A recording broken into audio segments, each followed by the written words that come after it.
ഈശോ മിശിഹായ്ക്ക് സ്തുതിയായിരിക്കട്ടെ. 2023 ഡിസംബർ മാസം 25 തീയതി മനോഹരമായിട്ടുള്ള കർത്താവായ ഈശോ മിശിഹായുടെ പിറവി തിരുനാൾ നാം എല്ലാവരും ആഘോഷിക്കുകയാണ്. നമ്മുടെ ചെറുപ്പകാലത്തിലെ ഏറ്റവും വലിയ ഒരു ആഘോഷമായിരുന്നു ക്രിസ്മസ്. വളർന്നു വരുന്തോറും ക്രിസ്മസിന്റെ ആഘോഷം അകത്തു നിന്നും പുറത്തേക്ക് വ്യാപരിച്ചു.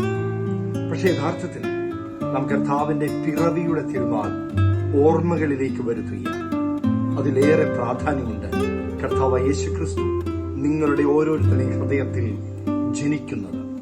ഗലാത്യർ ലേഖനത്തിന്റെ 4:19 പറയുന്നു, യേശുക്രിസ്തു ഉരുവാകും തോറും നിന്റെ ഹൃദയത്തിൽ, until Christ is formed in you, I will pray as a travailing in prayer. ഹൃദയഭാരമെടുത്ത് പ്രസവ വേദനയെടുത്ത് നിങ്ങൾക്കായി യേശുക്രിസ്തു ഹൃദയത്തിൽ ജനിക്കുന്നതുവരെ, പൂർണ്ണമാവുന്നതുവരെ ഞാൻ നിങ്ങൾക്കായി പ്രാർത്ഥിക്കുമെന്ന് വിശുദ്ധ പൗലോസ് നമ്മളോട് പറയുകയാണ്. ഈ 2023 മനോഹരമായിട്ടുള്ള ക്രിസ്മസ് ആശംസകൾ ഞാൻ നേരുന്നു. Merry and blessed and great Christmas.